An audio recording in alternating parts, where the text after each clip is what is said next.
Layout ಹಾಗೂ ಸಾರ್ವಜನಿಕ ಆಸ್ಪತ್ರೆಗೆ ಭೂಮಿ ನೀಡ್ತಾ ಇರೋದನ್ನ ವಿರೋಧಿಸಿ ದಾವಣಗೆರೆಯ ದೊಡ್ಡೆತ್ತಿನಹಳ್ಳಿಯಲ್ಲಿ ರೈತರು ಪ್ರತಿಭಟನೆ ನಡೆಸಿದ್ರು. ಸಾವಿರಾರು ಕುರಿಗಳೊಂದಿಗೆ ಆಗಮಿಸಿದ್ದ ರೈತರು ನ್ಯಾಮತಿ ತಹಶೀಲ್ದಾರ್ ಕಚೇರಿಗೆ ನುಗ್ಗಿ ಆಕ್ರೋಶ ಹೊರಹಾಕಿದ್ರು. ದೊಡ್ಡೆತ್ತಿನಹಳ್ಳಿ ಸರ್ವೆ ನಂಬರ್ 32ರ ಭೂಮಿ ನೀಡೋದನ್ನ ಖಂಡಿಸಿ ರೈತರು ಧರಣಿ ನಡೆಸಿದ್ರು. ದೊಡ್ಡೆತ್ತಿನಹಳ್ಳಿಯಲ್ಲಿ 5,000ಕ್ಕೂ ಹೆಚ್ಚು ಕುರಿಗಳಿವೆ. ನ್ಯಾಯಾಲಯ ಆಸ್ಪತ್ರೆಗೆ ಜಾಗ ಕೊಟ್ರೆ ಕುರಿಗಳಿಗೆ ಮೇಯಿಸೋದಕ್ಕೆ ಜಾಗ ಇಲ್ಲದಂತಾಗುತ್ತೆ. ಸಿವಿಲ್ ನ್ಯಾಯಾಲಯ ಸಾರ್ವಜನಿಕ ಆಸ್ಪತ್ರೆಗೆ ಪರ್ಯಾಯ ಜಾಗ ನೀಡಬೇಕು ಅಂತ ಒತ್ತಾಯಿಸಿದ್ರು. ನಮ್ಮ ಭೂಮಿ ನಮ್ಮ ಹಕ್ಕು ಅಂತ ಘೋಷಣೆ ಕೂಗಿ ರೈತರು ಆಕ್ರೋಶ ಹೊರಹಾಕಿದ್ರು.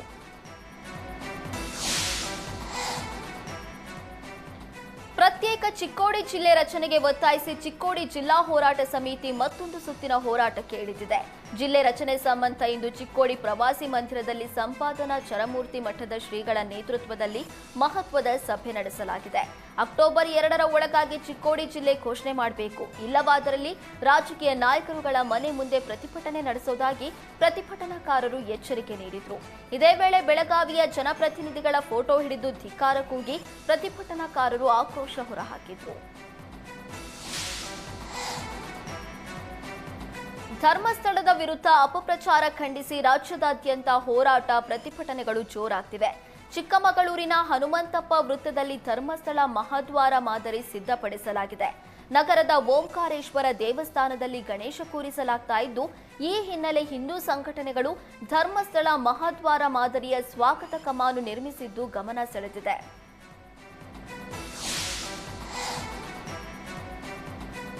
ಬಸ್ ನಿಲ್ದಾಣದ ಮೇಲ್ಛಾವಣಿ ಕುಸಿದ ಘಟನೆ ರಾಯಚೂರು ಕೇಂದ್ರ ಬಸ್ ನಿಲ್ದಾಣದಲ್ಲಿ ನಡೆದಿದೆ.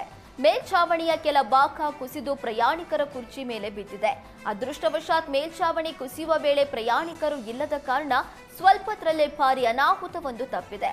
ಇನ್ನು ಮೇಲ್ಛಾವಣಿಯನ್ನ ಸಂಪೂರ್ಣವಾಗಿ ದುರಸ್ತಿ ಮಾಡದೆ ಕೇವಲ ಬಣ್ಣ ಬಳಿದು ಅಧಿಕಾರಿಗಳು ತೆರಳಿದ್ದು, ಅಧಿಕಾರಿಗಳು ತಿಪ್ಪೆ ಸಾರುವ ಕೆಲಸಕ್ಕೆ ಪ್ರಯಾಣಿಕರು ತೀವ್ರ ಆಕ್ರೋಶ ಹೊರಹಾಕಿದ್ದಾರೆ.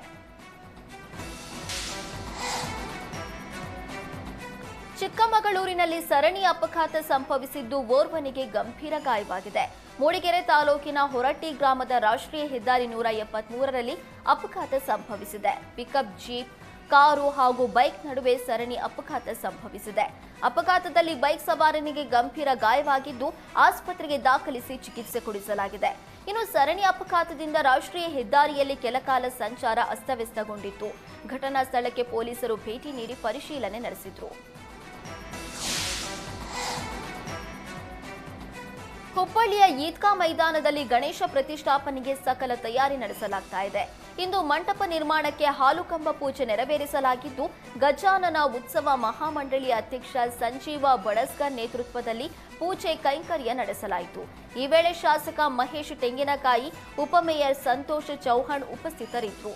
3 ದಿನಗಳ ಕಾಲ ಗಣೇಶೋತ್ಸವ ನಡೆಯಲಿದ್ದು, ನಾಳೆ ಬೆಳಗ್ಗೆ 11 ಗಂಟೆಗೆ ಗಣೇಶ ಪ್ರತಿಷ್ಠಾಪನೆ ಮಾಡಲಾಗುವುದು ಅಂತ ಮಹಾಮಂಡಳಿ ಅಧ್ಯಕ್ಷ ಸಂಜೀವ ಬಡಸ್ಕರ್ ಮಾಹಿತಿ ನೀಡಿದರು. ಇನ್ನು ಗಣೇಶೋತ್ಸವ ಹಿನ್ನೆಲೆ ಈದ್ಗಾ ಮೈದಾನದಲ್ಲಿ ಬಿಗಿ ಪೊಲೀಸ್ ಬಂದೋಬಸ್ತ್ ಕೈಗೊಳ್ಳಲಾಗಿದೆ.